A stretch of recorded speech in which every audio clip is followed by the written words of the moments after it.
ওয়াহাকাযা হুকমুল মুরতাদ, এইরকমই মুরতাদ ইসলাম থেকে বেরিয়ে গেছে ওর হুকুম, মানে যারা জন্মসূত্রে শুধু কাফের ওগুলোকে ভাবিয়েন না, কথাটা স্পষ্ট করে দিয়েছিলেন, যেটা আমি একটু আগে বলছিলাম, তাই না? মুরতাদ তারিকুস সালাম, যেমন ইচ্ছা করে নামাজ ছাড়ে, নামাজ পড়ে না, নামাজ পড়তে বলা হচ্ছে পড়ে না, এমন না যে নামাজের গুরুত্ব জানে, যে নামাজ ইসলামের হচ্ছে দ্বিতীয় পিলার, ইসলামের বহিঃপ্রকাশ। আপনার ভিতরে ইমান আছে এটা কেমন বোঝা যাবে? আপনি নামাজ পড়লে না পার্থক্য হবে হিন্দুর সাথে, ইহুদির সাথে, খ্রিস্টানের সাথে। আপনি নামাজ পড়ছেন না, আপনার পাশে হিন্দু আপনার রুমে বাস করে নামাজ পড়েন, তো পার্থক্য কি? কিছু বুঝার নেই। মুখে বললে আমি মুসলিম, অসম্ভব। এই মুসলিম আল্লাহ স্বীকৃতি দেয়নি। অন্তরে আপনার কালেমার প্রতি, লা ইলাহা ইল্লাল্লাহর প্রতি বিশ্বাস আছে, এর বাস্তব আমলি প্রমাণ হচ্ছে 5 ওয়াক্ত সালাত। 17 রাকাত অন্তত পড়ে দিতে হবে। জি, আল্লাহ ভাগ করে দিয়েছেন 17 রাকাত, এক টাইমে পড়লে হবে না, 5 টাইমে পড়তে হবে ভাগ করে। সহি মতে এই জন্য বেনামাজিরও জানাজা পড়া যাবে না। ভালো করে শুনে রাখেন, সঠিক মত হচ্ছে যে বেনামাজির জানাজা পড়া যাবে না। জি, আমি হিকমত করি, বেনামাজির জানাজা আমি পড়ি না। হ্যাঁ, রাসূল বেনামাজি ছিলই না, মুসলিম বেনামাজি এই কল্পনাও সাহাবীদের ছিল না। এটাও শুনে দেখেন, রাসূল জামানায় এটা কল্পনা একজন মুসলিম হবে আর বেনামাজি হবে, এই কল্পনা ছিল না।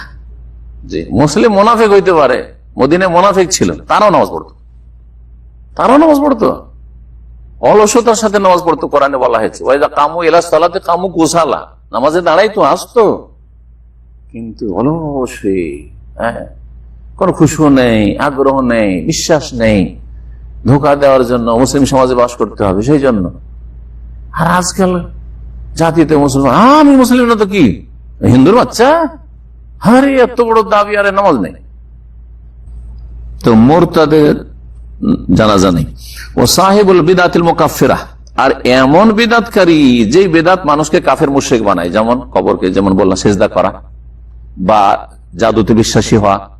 জাদুকর জানেন যে ও জাদু টোনা করে বাড়ে, বান মারে, কত লোক কাকে বান মেরেছে বা মারছে, কেউ গেলে বান মেরে দেয়, হ্যাঁ, যেটাকে দোয়া তাবিজ বলছে আজকাল।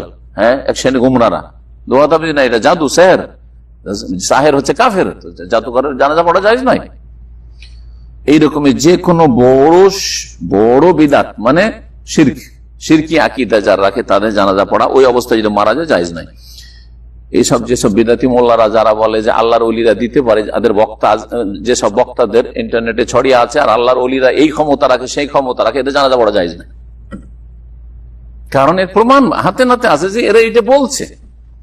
আর একটা লোক হয়তো আম জনগণ মুখে ফুটে কোনোদিন বলেনি যে ওলিরা দিতে পারে, হ্যাঁ, আল্লাহ ছাড়া কেউ দিতে পারে, আমি মাজারে যাইও না, তাহলে তার ভিতর খোঁজ করতে হবে না, বা তার বংশের দোষে তার জানাজা পড়বেন এটা নয়। হতে পারে তার বংশের লোক মুশরিক, কিন্তু সে মুশরিক নয়, সে এসব বিশ্বাস করে না। আছে না মেলা লোক এরকম, বিদাতি সমাজে বাস করে, কিন্তু এইসব প্রাকৃতিক সে ঘৃণা করে, পছন্দ করে না, কিন্তু ওখান থেকে বের হইতে পারে না। জমি জায়গা আছে, বাপ মা আছে, আত্মীয় স্বজন আছে, ছেড়ে যেতে পারে না হয়তো, সেজন্য আছে, কিন্তু সব বিশ্বাস করে না হয়তো, এইসব ভণ্ডামি, ঠিক না? এই জন্য ঢালাহারে আমরা সবাইকে মুশরিক বলছি না। বেদাতি সমাজের যারা স্পষ্ট ভাষায় বলে দিয়েছে অথবা লিখে দিয়েছে যে আল্লাহ যারা বড় বড় গোস কুতুব আছে, এরা সব দিতে পারে, জীবিতকে মৃত করতে পারে, ছেলে দিতে পারে, রোগ ভালো করতে পারে, অথবা সব দলবল বেঁধে নিয়ে যায়, আজমেরে নিয়ে যায়, শাহজালালে নিয়ে যায়, আটরশিতে নিয়ে যায়, এদের জানাজা পড়া জায়েজ না। এটা স্পষ্ট বড় শিরকি আকীদার লোক। জি, মুসলিম বলছেন যে একজন মুসলিমের ভূমিকা এইরকম থাকাটা ফরজ। যে কথাটি বলছি এটা এই নয় যে শুধু মুখে বলছি, এইরকম আপনারও ভূমিকা থাকা উচিত। মিনাল কাফের সম্পর্কে, হাইয়ান ওয়া মাইয়াতান, জীবিত অবস্থায় মৃত অবস্থায়, মারা গেছে, ও আমারই তো ভাই, আমার তো চাচা, জীবনে এক তো নামাজ পড়ে না, অথবা কবর মাজারে যাচ্ছে, সেজদা করে আসছে, চাদর চড়ে আসছে, আর মহরুল্লাহর জানাজা পড়ে চলে গেল। আউযুবিল্লাহ। মাওকিফুত তাবাররি ওয়াল বাগদা, সম্পর্ক ছেদের ভূমিকা থাকতে হবে, এদের সাথে কোনো সম্পর্ক নাই। দিন তাদের আলাদা, আমার দিন আলাদা, আমার দিন তাওহীদ, তাদের দিন শিরক। ওয়াল বাগদা, এবং এই বিদ্বেষ থাকতে হবে আল্লাহর জন্য বন্ধুত্ব, আল্লাহর জন্য বৈরিতা।